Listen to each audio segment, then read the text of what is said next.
우리 사도신경으로 우리의 신앙을 고백하겠습니다.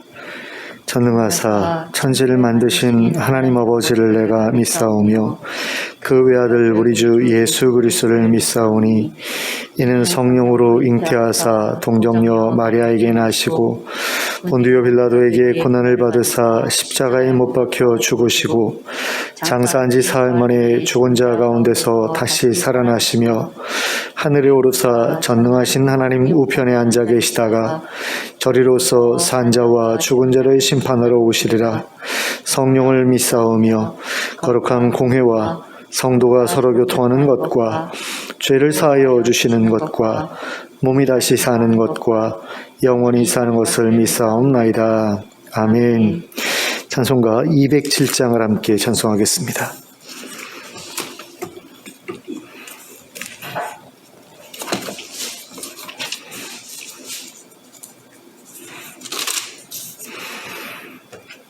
찬송가 207장입니다.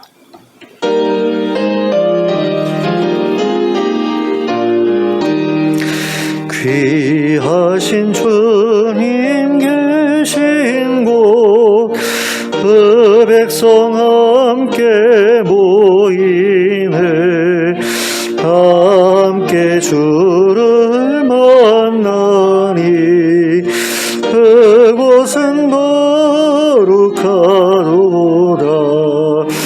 겸손한 사람 마음에 주 항상 같이 계셔서 외로움 없게 하시고 천국에 인도하시네. 선하신 목자 우리 주 사랑이 풍성하도다. 우리가 기다리오니 위로해 주시옵소서. 그 거룩하신 주 앞에 간절히 기도드리니 어두운 즉시 밝아져 큰 영광 보게 하소서. 아멘. 찬송가 331장 찬송하겠습니다. 331장입니다.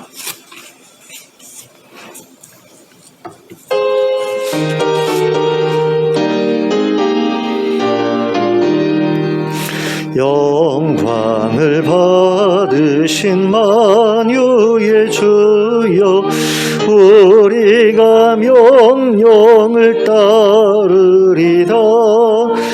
베푸신 은혜를 감사히 알고 진실한 마음으로 섬기겠네. 구주의 은혜 주시는 대로 영원히 받들어 섬기겠네. 찬송하겠네. 찬송하겠네. 생명을 주시는 구주로다. 구주를 높이고 잘 공경하여 온유한 마음으로 섬기리다. 주 예수 안에서 즐거워하며 충성을 다하여 섬기겠네. 구주의 은혜 주시는 대로 영원히 받들어 섬기겠네. 찬송하겠네. 찬송하겠네. 생명을 주시는 구주로다. 예수를 믿고 선을 사 사랑하여 참 기쁜 마음으로 섬기리다. 온 마음을 드리고 늘 순종하여 우주를 영원히 섬기겠네. 우주의 은혜 주시는 대로 영원히 받들어 섬기겠네. 찬송하겠네. 생명을 주시는 구주로다. 아멘. 오늘 우리에게 주신 하나님의 말씀은 마태복음 28장 1절부터 10절까지의 말씀입니다.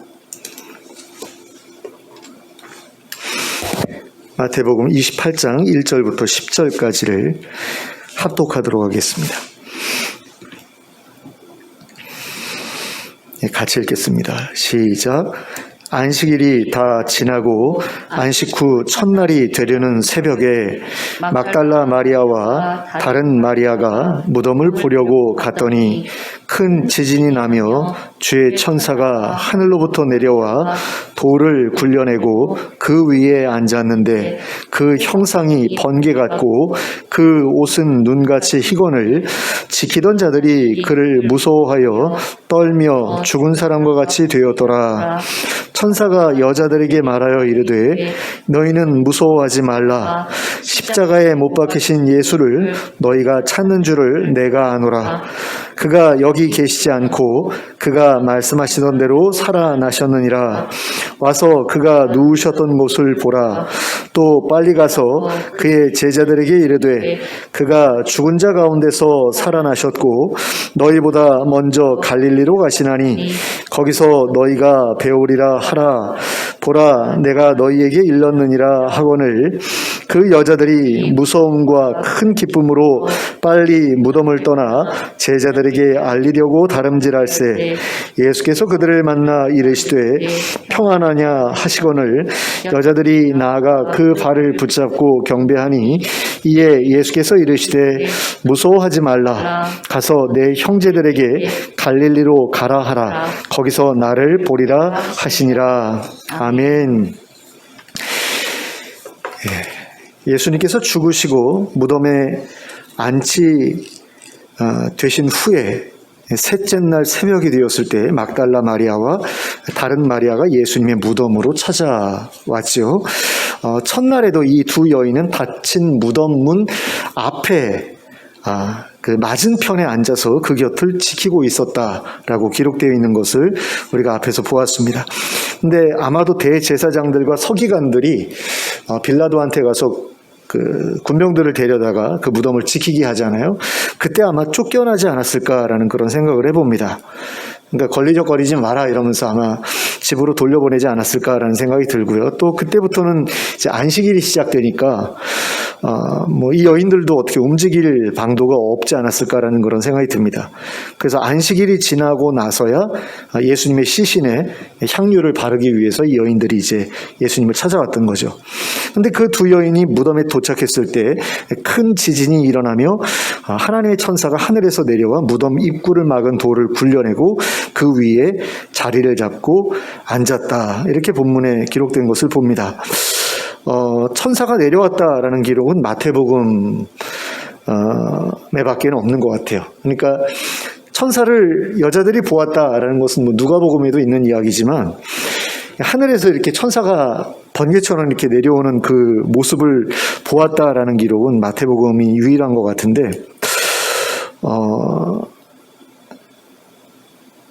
참 이게 믿기 힘든 이야기였겠죠. 그 당시 사람들이나 지금 이 시대를 살아가는 사람들에게도 이거는 좀 신기하고 놀라운 그런 이야기로 아마 생각되지 않을까라는 생각이 듭니다. 그러니까 눈같이 흰 그런 옷을 입고 번개같이 이제 하늘에서 내려왔다라는 것인데 아마 그 내려와서 무덤에 있는 그 돌 위에 아마 앉으면서 지진이 나지 않았을까. 영화들 보면은 그렇잖아요. 요즘에 우리 SF 영화들에서 그런 모습들을 잘 연출을 해서 우리가 대충 이제 짐작을 하지 않습니까? 뭐 슈퍼맨이 날아가다가 어디에 이렇게 탁 내려오면은 그게 이제 쿵 하고 이렇게 울리잖아요. 그러니까 그런 식으로 아마 천사가 내려왔을 때에도 그런 식으로 이렇게 지진이 일어난 것이 아닐까라는 그런 생각을 우리가 이렇게 상상을 해볼 수가 있겠죠. 근데 그 천사를 이제 보았을 때 사람들이 얼마나 놀라웠겠어요? 두려웠겠습니까? 그러니까 군병들 같은 경우는 무서워서 떨며 죽은 사람처럼 몸이 굳어서 조금도 움직이지 못했다. 이렇게 기록하고 있는 것을 보게 되거든요. 죽은 사람처럼 되었다라는 게 몸이 굳어서 전혀 움직이지 못하는 그런 상태를 묘사한 것 아니겠습니까? 그런 상황에서 이 군병들은 이 천사의 그 관심 밖에 있었던 것 같고 여인들만이 이제 이 천사의 관심사였던 거죠. 그래서 여인들에게 이제 말을 하는데 5절부터 7절까지를 보시면 천사가 이 여인에게 했던 말이 기록이 되어 있잖아요. 여기 보면 이제 중요한 내용이 첫째는 이제 무서워하지 말라라는 그런 말입니다. 너희는 무서워하지 말라. 근데 왜 이게 중요한 말이냐면 예수님께서 뒤에서 이 여인들을 다시 만나 주시잖아요. 근데 그분도 똑같이 무서워하지 말라 이렇게 말씀을 하세요. 그리고 나서 또 무슨 이야기를 하냐면 이제 예수님 여기 계시지 않고 말씀하시던 대로 다시 살아나셨다. 그래서 들어와서 이 예수님 누우셨던 그곳을 보라 이렇게 말씀을 했고 또 이제 세 번째로 한 이야기는 제자들한테 가가지고 예수님 부활하셨으니까 그리고 갈릴리로 먼저 가신다고 하셨으니까 너희도 갈릴리로 가라. 그래서 거기서 예수님 만나라. 이 이야기를 전해주라는 그런 얘기를 하셨죠. 세 가지 이야기를 했어요. 무서워하지 말라는 이야기를 했고요. 그 다음에 예수님 다시 살아나셨다라는 이야기를 했고 제자들한테 이렇게 말해줘라 라고 그렇게 말씀을 전해줬죠. 그리고 그 말을 들은 여인들이 천사의 말에 따라서 무덤에 들어가 보았을 거라는 생각이 듭니다. 뒤에 뭐 무덤에 들어가 봤다 이런 얘기는 안 나오지만 뭐 들어가 보라고 했으니까 들어갔을 것이고요. 그래서 그곳이 비어 있음을 확인했겠죠. 그 다음에 이제 무덤을 떠나서 제자들에게 갔을 겁니다. 그런데 그렇게 달려가는 여인들 앞에 부활하신 예수님이 나타나시죠. 다른 복음서에 기록된 내용을 보시면 이 여인들도 처음에는 부활하신 예수님 알아보지 못한 것으로 이렇게 기록되어 있는 것을 볼 수 있습니다. 그러나 예수님의 말씀을 듣고서 예수님인 줄 알아보게 되죠. 예수님이시구나 알아보게 됐고요. 그렇게 알아봤을 때 바로 예수님께 나아가서 그 발을 붙잡고 경배했다고 기록하고 있는 것을 보게 됩니다. 자, 그때 이제 예수님께서 여인들을 향해서 말씀을 하시는데요. 10절을 보시면 두 가지를 말씀을 하십니다. 무서워하지 말라. 가서 내 형제들에게 갈릴리로 가라 하라. 자, 거기서 나를 보리라 하시니라. 근데 여기서 내 형제들에게라고 말씀을 하시는데 이게 친형제들을 가리키는 말이 아니겠죠? 제자들을 가리키는 그런 말이라는 생각이 들고요. 근데 이 말씀 가운데 있는 두 가지의 말씀이 천사가 했던 말 세 가지의 그 말과 겹쳐지잖아요. 한 가지만 빼놓고. 그래서 무서워하지 말라라는 말이 있고요. 그 다음에 제자들한테 가서 이렇게 말해라라는 말이 있는데 그 중간에 천사는 예수님 다시 살아나셨다라는 그런 말을 이제 하나를 더 해줬고 예수님께서는 자신이 살아났다라는 것을 직접 친히 눈으로 볼 수 있게 그렇게 해주셨죠.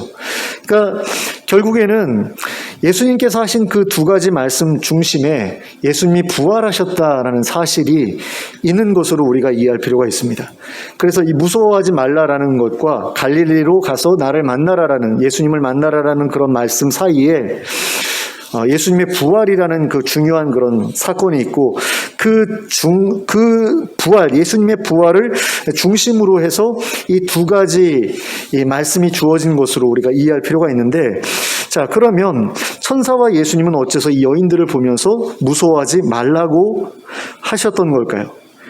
그러니까 충분히 우리가 짐작할 수 있는 게 이 여인들이 이해할 수 없는 일이 벌어졌기 때문이죠.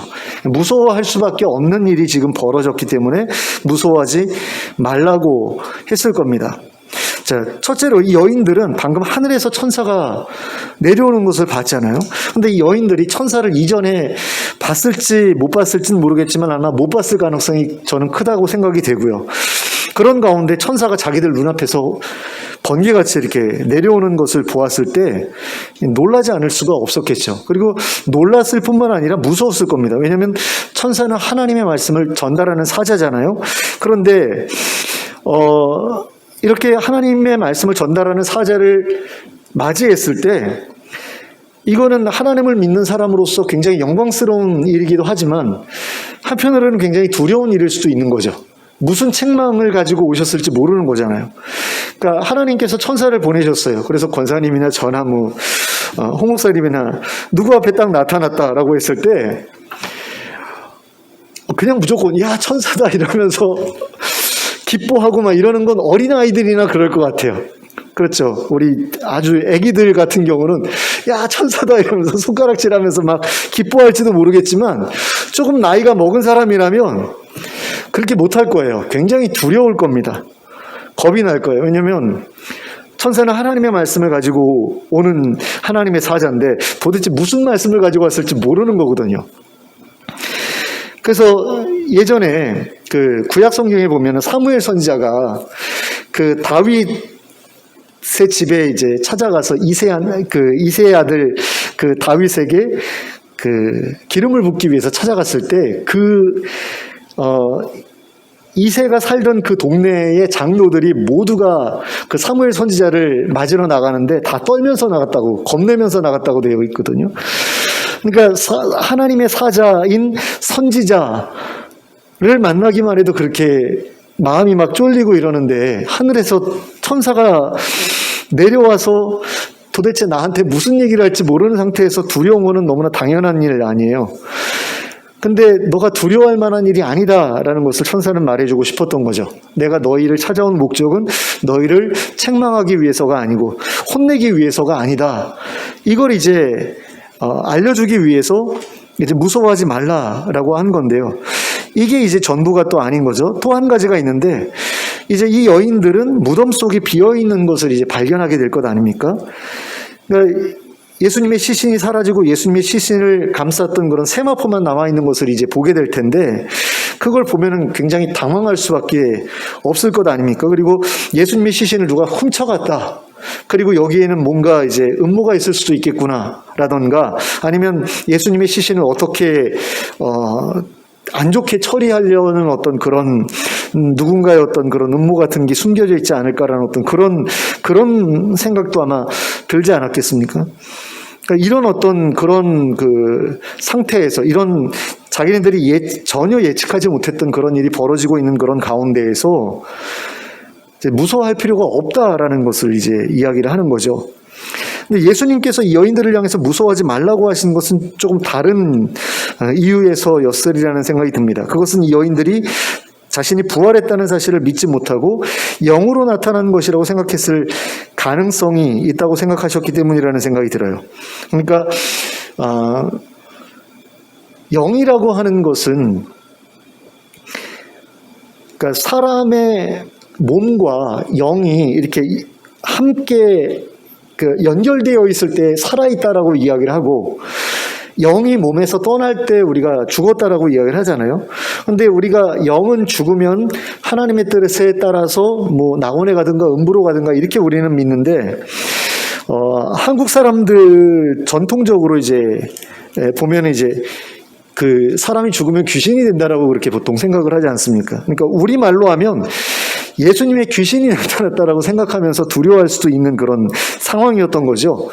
그래서 두려워하지 말라고 예수님께서 말씀을 하셨다라고 이렇게 생각해 볼 수 있습니다. 그러나 이 모든 두려움은 예수님이 정말로 부활하셨다라는 사실이 확인되기만 하면 곧바로 사라지게 될 두려움이었다라는 그런 공통점을 가지고 있습니다.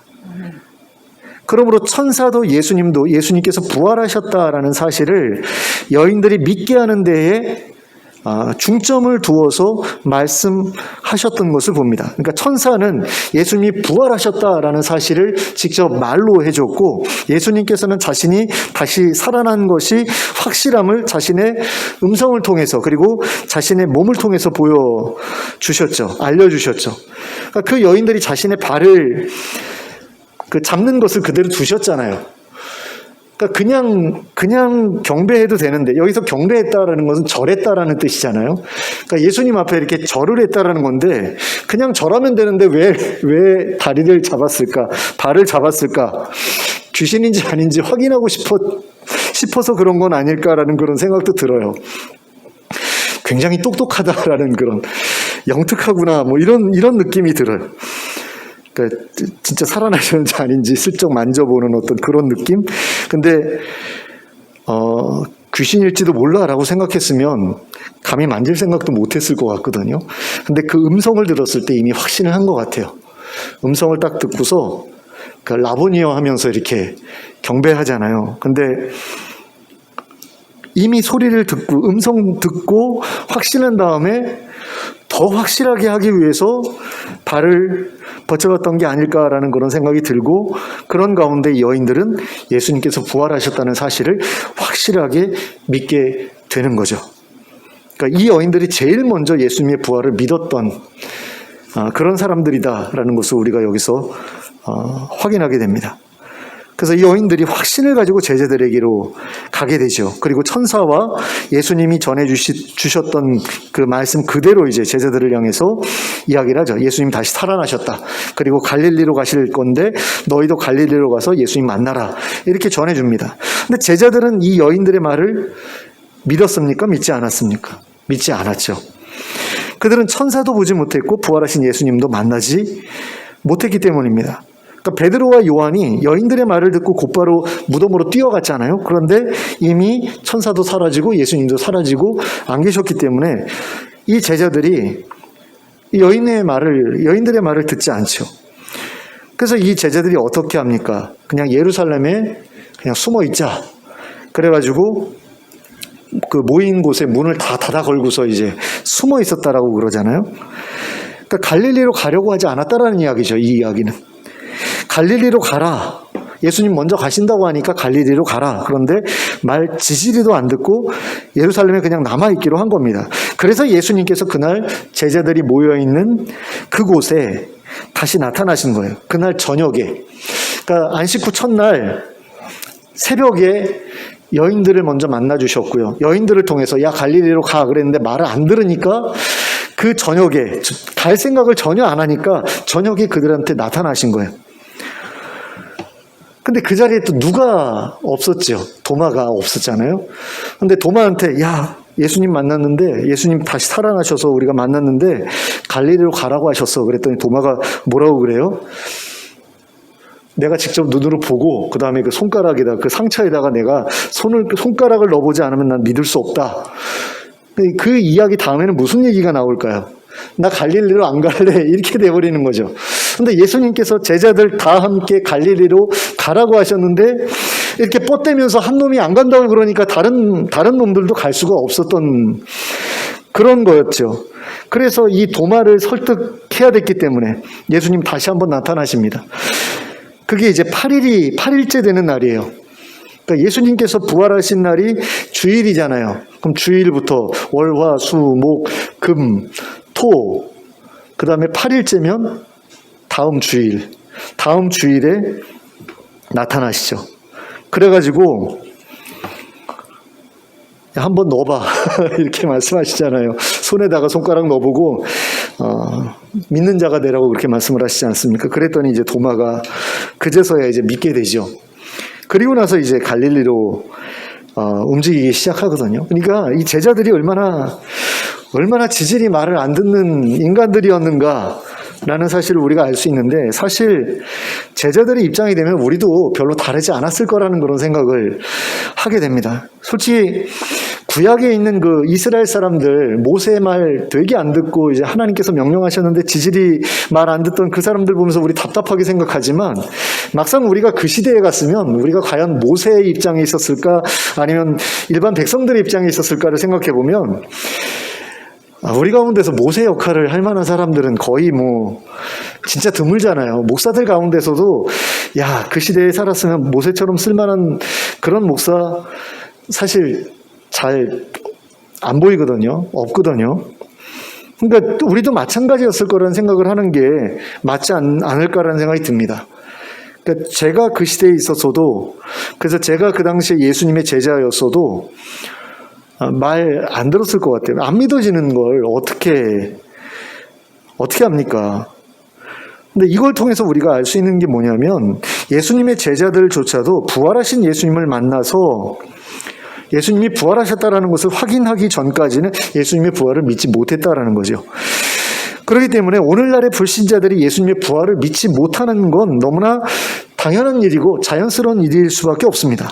그리고 반대로 생각하면 예수님의 기적을 한 번도 본 적이 없는 오늘날의 현대인들이 예수님의 부활을 믿는다라고 하는 것은 굉장히 이상한 일일 수도 있다. 우리가 이렇게 생각할 수 있는 거죠.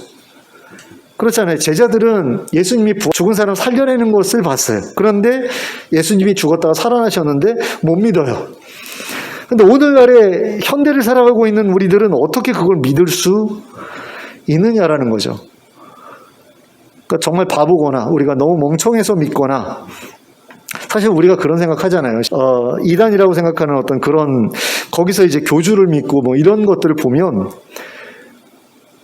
좀 그렇잖아요. 우리가 생각할 때, 쟤네들은 바본가 봐, 이런 생각이 좀 들잖아요. 얼마나 멍청하면 그럴까? 근데 멍청해서 그걸 믿는 건 아니거든요. 근데 어쨌든 우리도 이제 예수님이 부활하셨다라는 것을 믿는데, 예수님이 부활하셨다라는 것을 어떻게 믿을 수 있느냐라는 거죠. 예수님이 기적을 행하시는 것을 본 적도 없고, 예수님이 죽은 사람 살려내는 것을 본 적도 없는데, 그렇다고 예수님의 이름으로 죽었던 사람이 살아나는 것을 우리가 본 경험도 없을 거 아니에요. 있으세요, 혹시? 제 신대원 동기 한 분은 그런 경험이 있대요. 선교사로 나가셨는데요. 어느 부족에 그 선교를 하기 위해서 성경번역 선교사님이거든요. 그럼 거기 들어가서 한 14년에서 20년 정도는 같이 살아야 신약 성경 한 권을 번역할 수가 있대요. 들어갔는데 이 추장이, 그 부족장이 그렇게 반대를 하는 거예요. 방해를 하고. 근데 그 부족장 딸이 어째 해가지고 이제 아이들 통해서 아마 그 교회에 나오게 됐는지 예수님을 믿게 되는데, 얘가 갑자기 죽었다는 거예요. 근데 걔가 죽으니까 그 부족장이 걔를 데리고 교회로 와서 살려달라고. 근데 이분이, 아니 내가 죽은 사람을 어떻게 살려? 근데 어쨌든 데리고 왔으니까 기도는 해야 될 거 아니에요. 근데 기도하는데 진짜로 살아났다고 그러더라고요. 근데 그게 난곳 방언으로라고 우리 뒤에 꽂혀있는 그 성경번역 선교회 그 소식지가 있어요. 선교사님들이 이제 현지에서 경험했던. 근데 거기에 그게 소개가 돼서 제가 그걸 아직도 보관하고 있어요. 그게 10몇 년 전에 제가 읽다가, 사실 저도 잘 안 보거든요. 성경번역 선교회에서 선교사님들 소식이라고 전해 오는데, 어쩌다가 마음이 내키면 보고, 어떤 때는 그냥 모아만 놨다가 1년 지나고 그러면 다 이렇게 폐기하기도 하고 이러는데, 그건 어쩌다가 보게 됐는데 제가 아는 분인 거예요. 제 신대원 동기인 거예요. 근데 그분이 그런 일을 일어났다라고 이렇게 소개를 해놨는데, 제가 그분을 믿거든요. 그러니까 신대원에서 같은 서클에 있으면서 같이 이제 대화도 나눠보고 이러면서 이분이 얼마나 신실한 분인지를 제가 알기 때문에, 이분이 이런 거 가지고 사기칠 사람이 아니야라는 걸 알기 때문에 저는 그분이 그렇게 쓴 거를 믿어요. 근데 그런 걸 옆에서 보면 안 믿을 수 없잖아요. 그 딸이 다시 살아나니까 그 부족장이 믿고, 그 다음부터 최고의 협력자가 돼가지고 성경 번역하는데 굉장히 도움을 받고 있다. 이런 글이 있거든요. 그러니까 그런 걸 봤으면 믿을 수 있잖아요. 근데 그런 경험도 없단 말이에요. 우리 대부분이, 교회 다니는 사람들 대부분이. 그런데 어떻게 해서 예수님의 부활을 믿을 수 있느냐라는 거죠. 자, 예수님은 자신을 만난 뒤에야 자신의 부활을 믿고 받아들인 도마를 향해서 이렇게 말씀하셨거든요. 요한복음 20장 29절 말씀인데요. 예수께서 이르시되 너는 나를 본고로 믿느냐? 보지 못하고 믿는 자들은 복되도다 하시니라. 그런데 놀랍게도 예수님의 제자들 중에는 예수님을 보지 못한 상태에서 예수님의 부활을 믿었던 사람이 한 사람도 없었다라는 거예요. 부활하신 예수님을 만나지 못한 상태에서, 못 본 상태에서 예수님이 부활했다라는 사실을 믿었던 사람은 아무도 없었다라는 거죠. 이건 앞서 살펴봤던 두 명의 여인들 역시 마찬가지였다라는 생각이 듭니다. 이 여인들에게 천사가 나타났잖아요. 그리고 천사가 예수님 부활하셨다라고 그렇게 이야기하지 않습니까? 근데도 부활하신 예수님을 만나기 전까지는 예수님이 부활하셨다는 게 정말일까? 그러면서 이 여인들도 의심했다라는 거죠. 그래서 천사를 만났는데도 무덤지기 찾아가지고 예수님의 시신 어디 뒀는지 얘기해달라, 뭐 이런 식으로 이야기하는 그런 내용이 다른 복음서에 있잖아요. 그런 걸 보면 이 여인들이 들어갔다 나온 다음에도 쭈삣거리면서 아마 그 주의를 배회하지 않았을까라는 생각이 들어요. 그러니까 복음서마다 기록들이 약간씩 좀 다르거든요. 근데 이거를 어떻게든 조화를 좀 시켜보려고 그러면 그거밖에 없어요. 들어와서 봐라. 그래 봤더니 없어요. 없는데 천사의 말이 안 믿어지는 거죠. 도대체 이 시신을 누가 빼돌렸을까? 무덤지기는 알고 있지 않을까? 그러면서 무덤 근처를 어슬렁어슬렁 거리는데 누군가가 눈에 딱 보이는 거예요. 그래서 그하고 이야기를 하다가 이제 예수님이라는 걸 알게 되는 거죠. 그러니까 보면은 울고 있다가 누군가 와가지고 왜 우냐고 물어보니까 예수님의 시신이 없어졌다 이러면서 이야기를 하잖아요. 그게 만약에 이게 서로 다 어떻게 연결이 되는 이야기다라고 한다면 무덤 안에 들어가서 확인하고 곧바로 제자들한테 튀어간 게 아니라는 사실을 우리가 알 수 있죠. 근데 부활하신 예수님 만나고 나서는 믿잖아요. 확신하잖아요. 그래가지고 제자들한테 달려가지 않습니까? 달려갔거든요. 다른 제자들도 마찬가지죠. 여인들의 말만 들었을 때는 예수님의 부활을 믿지 못했습니다. 그런데 부활하신 예수님께서 그들 앞에 나타나셨을 때 그들은 더 이상 예수님의 부활을 믿지 않을 수 없었던 거죠. 그런데 오늘날의 기독교인들 중에는 부활하신 예수님을 한 번도 본 적이 없으면서 예수님의 부활을 믿고 또 자기네들이 죽었다가 다시 살아나게 될 것에 대한 예수님의 약속을 믿는 사람들이 적지 않다라는 겁니다. 그럼 도대체 이 사람들은 어떻게 해서 예수님의 부활과 자신들의 부활에 대한 그 예수님의 약속을 믿을 수 있게 된 걸까요? 사실 이 사람들 중에는 말로는 믿는다고 하지만 실제로는 믿지 않고 있는 사람들이 적지 않을 거라는 생각을 합니다. 솔직히 사람이 죽었다 다시 살아난다는 거 믿을 수 없다라고 이야기하는 사람들 굉장히 많습니다.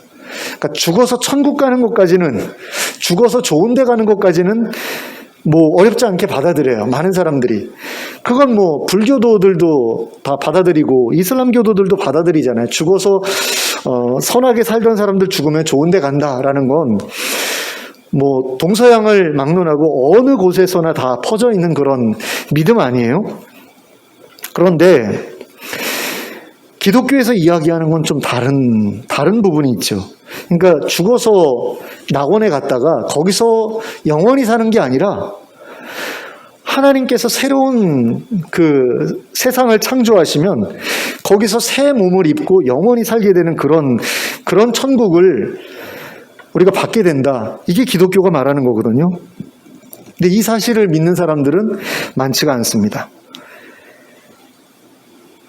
총신대 나온 분들이나 아니면 합동신학교 나온 분들 중에도 이거 정통 기독교의 교리 가운데 이런 교리가 있다라는 사실에 대해서 잘 모르는 분들도 많고요. 인정 안 하는 분들도 많습니다. 그러니까 죽어서 천국 가면 그걸로 끝이고 거기서 천국 가가지고 거기서 이제 새 몸 받아가지고 그 영적인 세계에서 육체를 가지고 살아가는 어떤 그런 것을 꿈꾸더라고요. 그걸 생각하더라고요. 근데 정통교단 개혁주의 신학을 정확하게 이렇게 공부하다 보면 종말론 부분에서 하나님께서 우리를 다시 살려주신 것처럼 이 타락한 세상 전체도 다시 살려주실 것으로 그렇게 이야기하는 분들이 굉장히 많다라는 거예요. 학자들이.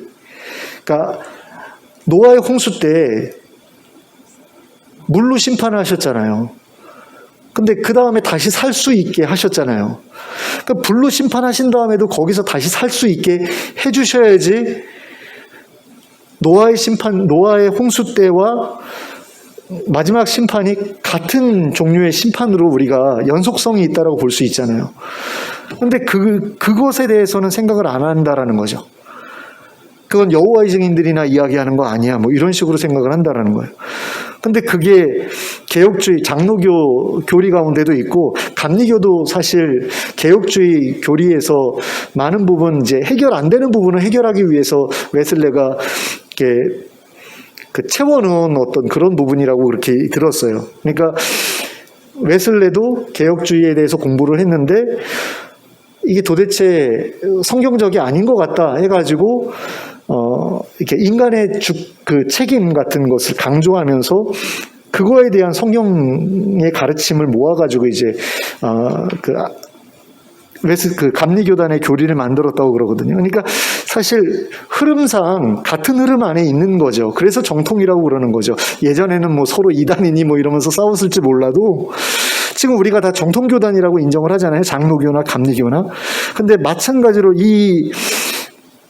그 정통교리 안에 그 지구가 불로 심판된 다음에 새로운 어떤 그 세상이 이 지구에서 시작되는 그런 부분에 대한 그 교리가 정통교리 가운데 하나로 인정을 받고 있는데 안 믿는다라는 거예요.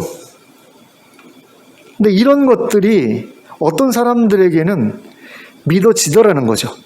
그러니까 예수님의 부활과 우리의 부활에 대한 예수님의 약속을 진짜로 믿는 사람들이 기독교인들 중에 있다라는 겁니다. 그러니까 못 믿으면서도 자기가 믿는다라고 이야기하는 사람들도 있지만, 그리고 그런 사람들이 굉장히 많을 것이라고 생각이 되는데, 근데 진짜로 예수님의 부활을 믿고 자신의 부활에 대한 약속을 믿는 그런 사람들이 있다라는 거죠. 육체적인 부활. 그래서 그 새 몸을 입고서 새 땅에 새 하늘과 새 땅을 주신다고 그랬잖아요. 거기서 새롭게 살아갈 그 삶에 대한 믿음이 있는 사람들이 있는데, 도대체 그들의 믿음은 어디서 생겨난 거냐, 무엇 때문에 생겨난 거냐, 이게 이제 우리가 관심을 가져야 될 부분이라는 거죠. 그것에 대한 대답은 이겁니다. 그들에게 성령이 찾아오셨기 때문에 그들이 그것을 믿을 수 있게 됐다라는 거죠. 그러니까 성령을 받은 사람이 아니면 그 누구라도 예수님의 부활을 믿을 수가 없는데, 그리고 성령을 받은 사람이 아니면 우리의 부활에 대한 예수님의 약속도 믿을 수가 없는데, 성령을 받았기 때문에 예수님의 부활을 믿을 수 있게 됐다라는 겁니다. 왜냐하면 성령님이 바로 부활하신 예수님의 영이시기 때문이죠.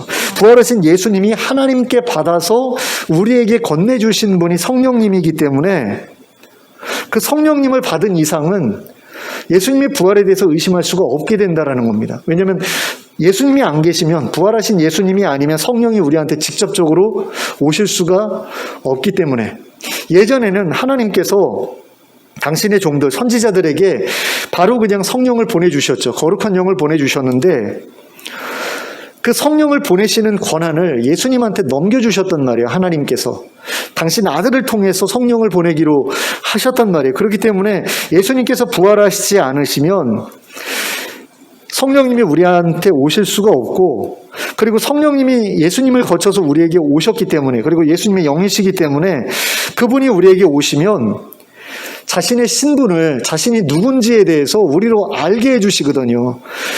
그러니까 성령님이 오시면 성령님께서 우리한테 나는 부활하신 예수의 보내심을 받아서 너희한테 왔다라는 사실을 우리에게 알려주신다라는 거죠. 그러니까 우리가 그것을 알게 되고, 알게 되면 당연히 아는 거니까 뭐 거기에는 믿음이니 뭐니가 필요가 없는 거죠. 그냥 알게 되는 거니까. 그러니까 믿음을 뛰어넘는 게 저는 아는 거라는 생각이 들거든요. 그러니까 하나님을 안다라고 했을 때, 하나님을 안다라는 것은 하나님을 믿는다라는 말보다 더 어쩌면은 더 그 위에 있는 어떤 그런 더 수준 높은 어떤 그런 것을 이야기하는 것일 수도 있지 않을까라는 그런 생각이 들어요. 그러니까 도저히 의심할 수 없는 그런 게 이제 그 안다라는 거라고 생각을 하거든요. 근데 성령님을 받게 되면 그냥 알게 된다라는 거죠. 진리를 알게 되는 그 일이 자연스럽게 자동적으로 우리 내면에서 일어난다라는 겁니다. 그래서 성령님을 받는다라는 것은, 성령님을 모신다라는 것은 부활하신 예수님을 만난다라는 것과 같은 일이다, 이렇게 생각해도 과언이 아닙니다. 그러니까 첫 주일의 그 아침에는 두 여인이 부활하신 예수님을 만나서 예수님의 부활을 믿게 됐잖아요. 그리고 첫 주일의 저녁에는 예수님의 제자들이 부활하신 예수님을 만나서 예수님의 부활을 믿게 됐거든요. 오늘날에는 부활하신 성령님께서 우리에게 찾아오셔서 우리로 하여금 예수님의 부활을 믿을 수 있게 하신다라는 거죠. 그리고 예수님의 부활을 믿게 된 사람은 자신이 부활하게 될 것이라는 사실도 자연스럽게 믿게 되어 있다는 겁니다.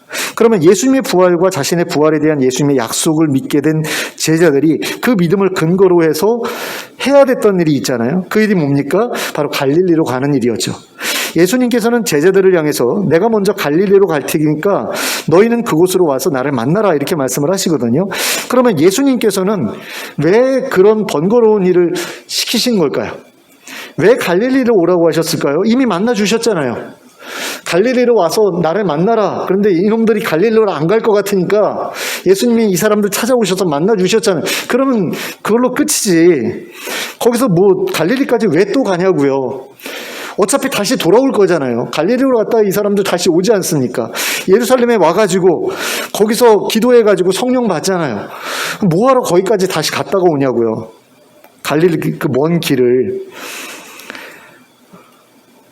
그 이유가 있다라는 겁니다. 그 이유가 뭐냐면 갈릴리가 바로 예수님께서 제자들을 모으셨던 장소고 함께 사역을 시작하셨던 장소였기 때문이다라는 거죠.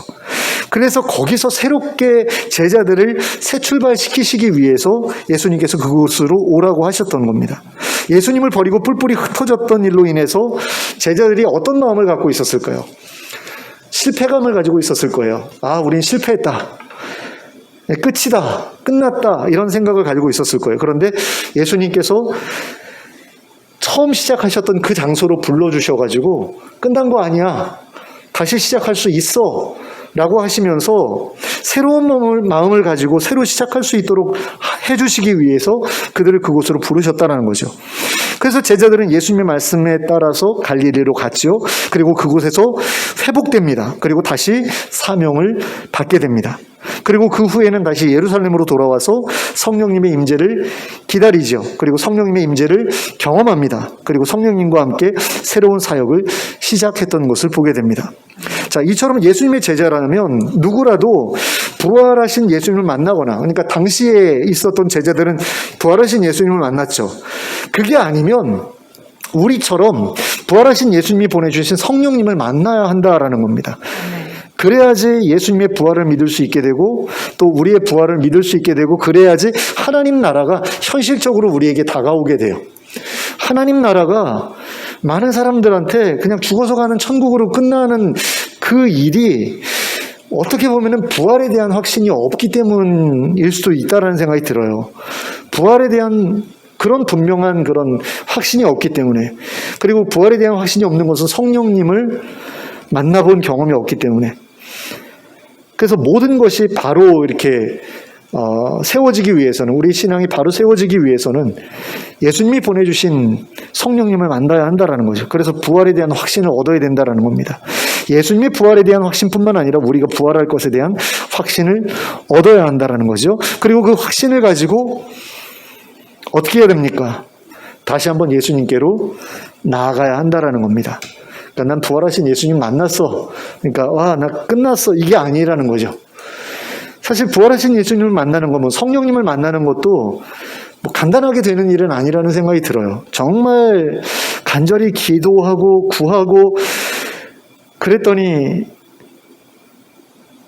만나주시고 음성 들려주시고 하는 그런 체험을 주시긴 하는데 너무 오래 걸리더라고요.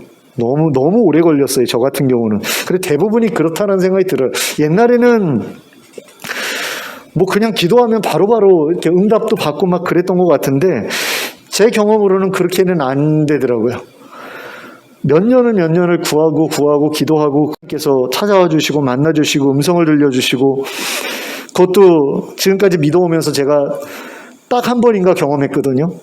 그러니까 쉬운 일은 아니고 흔한 일도 아닌데, 그거 한번 경험했으니까 나는 다른 사람들 그런 거 경험은 하지 못한 사람들보다 내가 나아. 그리고서 거기서 멈춰 있으면 또 안 된다라는 겁니다. 뭐냐면 그런 부활하신 예수님을 만난 다음에는 예수님께서 원하시는 그 일을 위해서 우리가 그분 앞에 나아갈 필요가 있다는 거죠. 그분이 나에게 시키실 일이 무엇인지를 내가 그분께 듣기 위해서 그분께 나아갈 필요가 있다는 겁니다. 그래서 우리가 감당해야 될 사명이 무엇인지에 대해서 그분의 음성을 통해서 그분의 명령을 우리가 받아야 된다는 거죠. 그러니까 베드로 같은 경우는 갈릴리로 가서 예수님의 양떼를 먹이라는 명령을 받게 되잖아요. 그러니까 우리도 그와 같은 일이 있어야 된다는 거죠. 부활하신 예수님께로 나아가서, 부활하신 예수님 한번 만났으니까, 그래서 부활의 확신을 가졌으니까, 야, 신난다. 이제 나는 버려지지 않을 거야. 나는 하나님 나라 반드시 갈 거야. 이걸로 끝이 아니라는 거죠.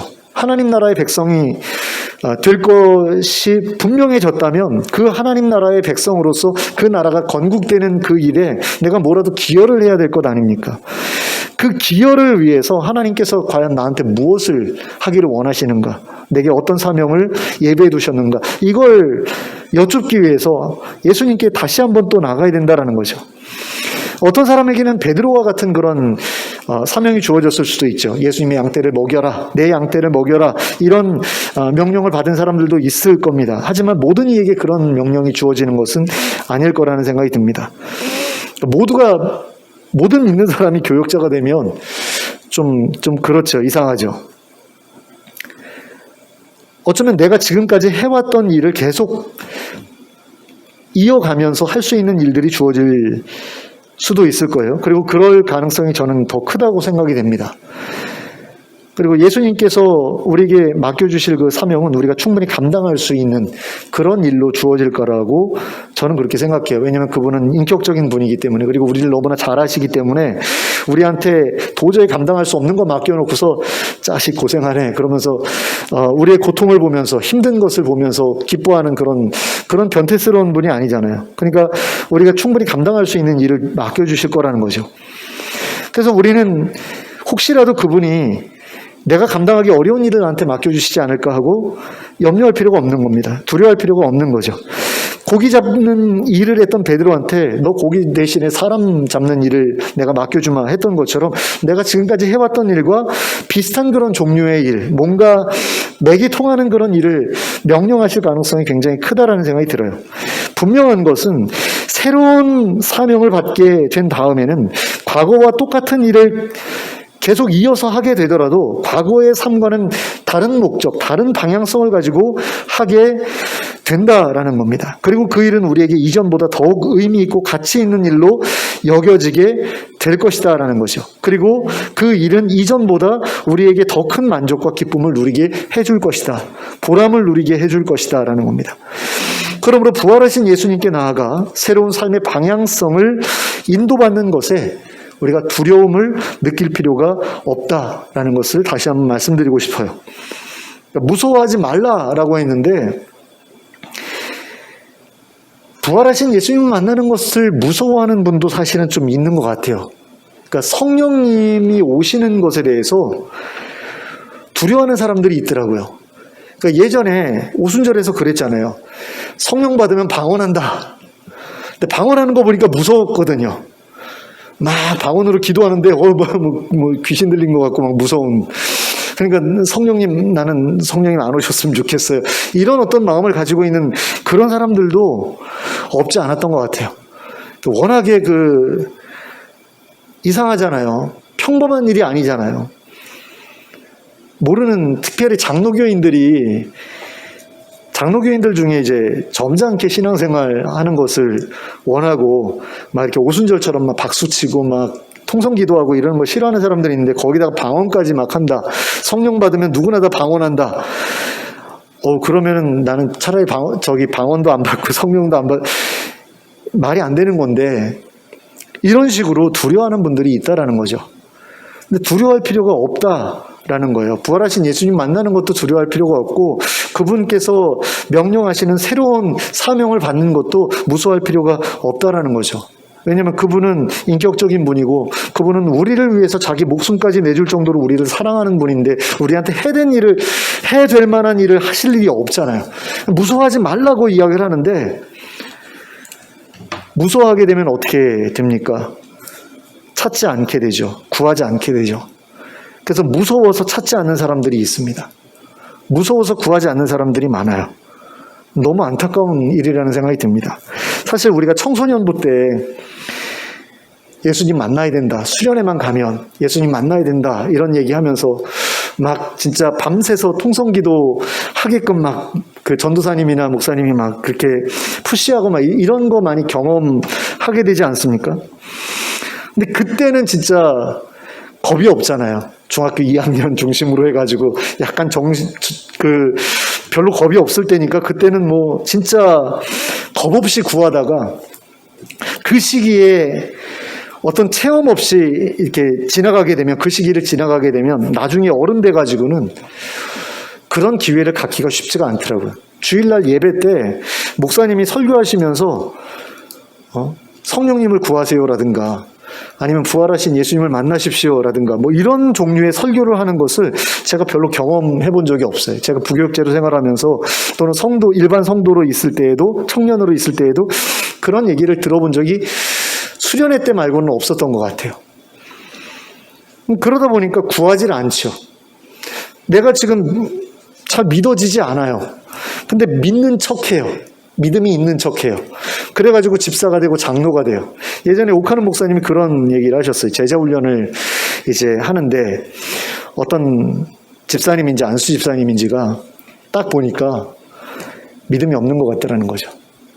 그래가지고 찾아가가지고 둘이서만 얘기하자. 아내분 밖으로 내보내고 제 건넌방인지 안방인지 들어가가지고 문을 딱 잠궜대요. 그리고서 앉으니까 이분이 쫀 거예요. 아, 목사님이 문을 잠궜네? 도대체 뭘 하려고, 나를 때리려고 그러나? 그 다음에 이제 물어본 거죠. 구원의 확신이 있냐? 예수님 만나셨냐? 그랬더니 솔직하게 이야기하면 저 없다라는 그런 얘기를 하더라는 거죠. 근데 그분이 다른 분들이 볼 때는 굉장히 신앙이 좋고 인품이 좋고 이러니까 신앙도 좋을 거라고 사람들이 생각을 하고, 자기도 그거에 대해서 별로 이렇게 심각하게 고민 없이 신앙생활을 해왔는데, 목사님이 계속해서 이렇게 그 소그룹으로 만나다 보니까 조금 이분이 이상하더라는 거죠. 믿음 있는 예수님 만난 분 같지가 않다라는 거예요. 그래가지고 그 손 붙잡고 이제 기도하다가 믿어져서 그 믿음이 생기고 구원의 확신이 생기고 뭐 그런 간증을 제가 예전에 한번 들은 적이 있어요. 근데 그런 분들이 은근히 많다라는 거예요. 어렸을 때 그걸 경험하면 참 좋은데, 그 시기를 그냥 뭐 교회를 놀러 다니는 걸로 그냥 끝내버리고, 수련회도 뭐 안 따라가고, 그러다 보니까 그 하나님과의 어떤 인격적인 만남에 대한 어떤 그런 그 푸시를 받아본 적이 없는 거죠. 나이 들어가지고 교회 나왔는데 그냥 사람 만나는 게 좋고, 굉장히 재미있게 이렇게 어울려서 어디 놀러 다니고 맛있는 거 먹으러 다니고, 성역 공부하는 것도 뭐 그렇게 부담스럽지 않고, 뭐 이러다 보니까 그냥 익숙해져가지고 권사도 되고 뭐 안수집사도 되고, 그런데 실제로는 하나님을 믿지 못하는, 부활하신 예수님을 믿지 못하는 그런 경우가 은근히 많다라는 거예요. 무서워서 구하지 못하는 경우도 많고요. 근데 그분이 좋은 분이라는 사실을 먼저 그래서 알아야 된다는 생각이 듭니다. 그러니까 제가 성경을 읽는 걸 강조하는 부분이 그거예요. 성경을 읽으면서 예수님이 정말 좋은 분인가, 믿을 수 있는 분인가 좀 먼저 확인을 해라. 그래서 좋은 분 같고 믿을 수 있는 분 같으면 그러면 만나달라고 기도를 해라. 그러면은 만나주시면 그때부터 우리의 인생이 바뀐다라는 거죠. 만나기 전까지는 별로 달라지지 않습니다. 제자들이 예수님 밑에서 막 능력받아서 귀신도 내쫓고 병고 고쳤는데 달라진 거 별로 없었잖아요. 근데 예수님 부활한 이후로부터 모든 게 달라지거든요. 부활하신 예수님 만나면서 한번 바뀌고, 그 다음에 부활하신 예수님이 보내주신 성령님이 오시면서 또 한번 바뀌잖아요. 그러면서 놀라운 어떤 그런 삶의 변화가 일어나잖아요. 근데 우리가 교회를 백날을 다녀도 그런 변화가 안 일어나는 이유가 뭐냐라고 했을 때, 결국에는 부활하신 예수님을 만나지 못한, 예수님께서 보내주신 성령님을 만나지 못한 그게 가장 크다라는 거죠.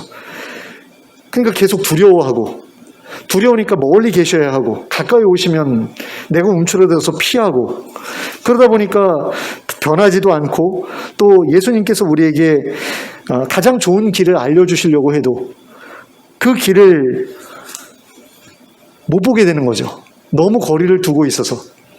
그래서 예전에 그런 설교를 들은 적이 있거든요. 하나님께서 이스라엘 백성들한테 출애굽할 때 맨 앞에 뭘 세웁니까? 법궤를 세우죠. 제사장들 해가지고 그 홍해로 들어갈 때 그 제사장들이 먼저 들어가잖아요. 근데 그 제사장들하고 백성들 사이에 2000규빗인가 하는 거리를 두게끔 하거든요. 근데 그 이유가 그 정도 거리가 있어야지 그 200만 명 가까이 되는, 저는 200만 명 정도라고 생각을 하는데, 그 사람들이 다 볼 수 있다라는 거죠. 법궤를. 그 정도 거리가 떨어져 있어야 법궤의 움직임을 백성들이 다 볼 수 있다라는 거예요. 그래서 딱 보일 수 있는 그런 거리를 두고서 따라가야 하나님이 일하시는 것을 볼 수 있는데, 너무 무서우니까 2000규빗을 넘어서 너무 멀리 떨어져서 신앙생활하고 있는 가운데 그분의 살아계심에 대해서 전혀 체험하지 못하고, 부활하신 예수님과 어떤 인격적인 관계도 맺지 못하고, 그냥 무서워하기만 하고 멀리 떨어져서 그렇게 살아가는 사람들이 너무나 많다라는 거죠. 기독교인들 가운데. 그렇게 하지 말아야 된다라는 겁니다. 예수님은 언제나 우리에게 가장 좋은 길을 알려주시고 싶어 하는데, 우리가 너무 멀리 떨어져 있어서 그분의 음성을 듣지 못하고 그분의 인도하심을 받지 못하면 우리가 더 나은 삶을 살 수 있는데도 불구하고 그것을 누리지 못하게 되는 것 아닙니까? 그렇게 원통한 일이 어디 있어요? 시간 들이죠, 돈 들이죠. 그래가지고 교회까지 나오고 그러면서 예배 드리면서 내가 믿는 자다라고 이야기를 하는데, 막상 예수님을 통해서 내가 변화되는 것도 없고 얻는 것도 없고 누리는 것도 없다라고 한다면 정말 불쌍한 사람인 거죠. 근데 나중에 죽어가지고 하나님 앞에 갔는데 나 너 모른다 이러면은 더 그건 황당한 일 아니겠어요? 근데 그런 일을 우리가 겪지 않기 위해서 정말 필요한 것이 부활하신 예수님을 만나는 일이다 라는 겁니다. 그리고 그 부활하신 예수님을 한 번 만난 것으로 야 끝났다 이게 아니고, 그분을 다시 찾아가서 내 앞길을 인도해 주십시오. 내가 어느 길로 가야 됩니까? 나에게 어떤 일을 하기를 원하십니까? 내가 어떤 식으로 하나님 나라가 세워지는데 기여하기를 원하십니까? 이걸 우리가 물어야 된다라는 거죠. 그래야지 내가 하나님 나라에 들어가게 될 때 내가 떳떳하게 들어갈 수 있을 것 아닙니까? 부끄럼 없이 들어갈 수 있을 것 아니에요. 그래도 내가 뭔가를 조금이라도 한 손이라도 보탰어요라고 내가 말할 수 있을 것 아닙니까? 그게 우리한테 있어야 된다라는 거죠. 그래서 우리가 정말 부활하신 예수님을 한번 만난 것으로 만족하지 않고 갈릴리에 가서 그분과 함께 새로운 삶을 시작하는 그 일에도 우리가 좀 헌신했으면 좋겠다라는 말씀을 드리고 싶습니다. 그러니까 예수님을, 부활하신 예수님 만나기 위해서, 성령님 만나기 위해서 우리가 간절히 구했던 것처럼 하나님 내 길을 이끌어주세요. 내가 나아가야 될 방향을 일러주세요. 나에게 어떤 일을 원하시는지를 알려주세요 라고 간절히 기도하는 가운데 그분이 맡겨주시는 새로운 사명을 받아서 정말 보람차고 또 의미 있고 가치 있는 그런 삶을 하나님 안에서 살아가는 저와 여러분 될 수 있기를 예수 그리스도의 이름으로 축원합니다. 아멘. 기도하겠습니다. 사랑의 하나님 아버지, 부활하신 예수님을 내가 믿는다라고 말하지만, 그리고 내가 부활하게 될 것이라는 하나님의 약속을 믿는다라고 말하지만 실제로 그것이 내 안에서 믿어져서 믿고 있는 건지, 아니면 믿는다라고 스스로를 속이고 있는 건지 우리가 좀 제대로 점검할 수 있기를 원합니다. 그리고 온전한 믿음을 갖기 위해서, 온전한 확신을 갖기 위해서 부활하신 예수 그리스도의 영을 우리가 우리의 심령 가운데 모실 수 있기를 원합니다. 그분이 우리에게 찾아오셔서 예수님이 정말로 살아계시고 또 하나님의 아들이고 우리를 위해서 귀한 일을 하신 것이 맞고 그분이 약속하신 모든 것이 맞다라는 것을 우리로 깨닫게 하시길 원합니다. 그리고 다시 한번 또 우리를 만나주시는 가운데 우리가 나아가야 될 방향을 온전하게 일러주시는 그런 은혜도 우리가 누릴 수 있게 되기를 원합니다. 지금까지 우리가 마음대로 우리의 인생을 결정하고 우리의 나아갈 방향을 결정하면서 살아왔다면 이제는 예수님과 더불어서 새로운 방향, 하나님께서 원하시는 그 일들이 무엇인지를 우리가 하나님께 여쭈어서 알게 되길 원합니다. 온전한 인도하심을 우리가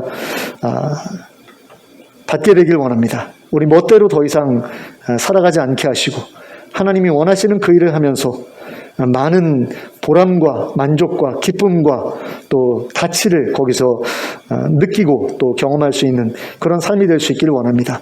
하나님, 우리가 이것을 두려워하지 않기를 원합니다. 내가 생각하지도 못했던 길로 가라고 하실까 봐 두려워하지 않게 해주시고 나에게 가장 좋은 길을 보여주실 것이라는 사실을 온전하게 믿는 가운데 그 인도하심에 온전하게 순복하고 또 순종하는 저희들 될 수 있도록 인도하여 주시옵소서. 아멘. 예수님의 이름으로 기도하였습니다. 아멘. 아멘. 379장 함께 찬송하겠습니다. 379장 함께 찬송하겠습니다.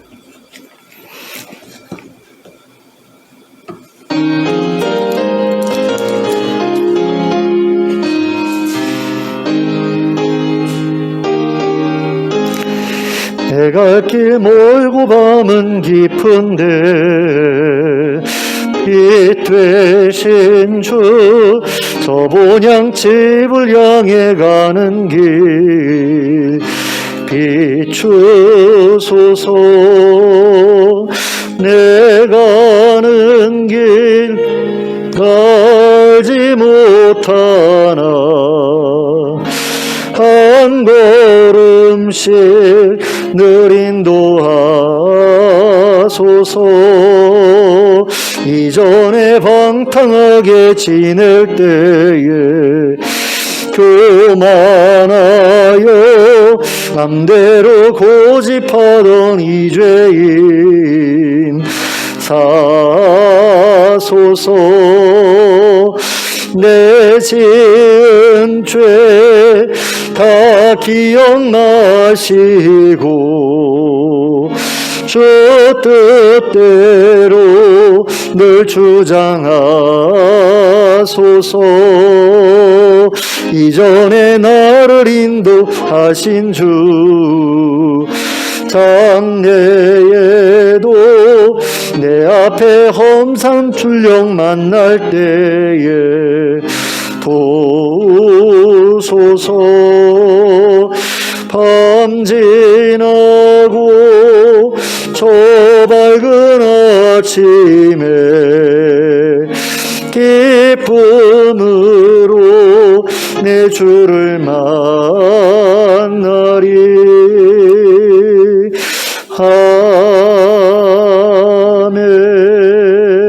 아멘. 예, 주님과 주신 기도로 예배를 마치도록 하겠습니다. 하늘에 계신 우리 아버지여, 이름이 거룩히 여김을 받으시오며 나라가 임하시오며 뜻이 하늘에서 이루어진 것 같이 땅에서도 이루어지이다. 오늘 우리에게 일용할 양식을 주시옵고 우리가 우리에게 죄 지은 자를 사하여 준 것 같이 우리의 죄를 사하여 주시옵고 우리를 시험에 들게 하지 마시옵고 다만 악에서 구하시옵소서. 나라와 권세와 영광이 아버지께 영원히 있사옵나이다. 아멘.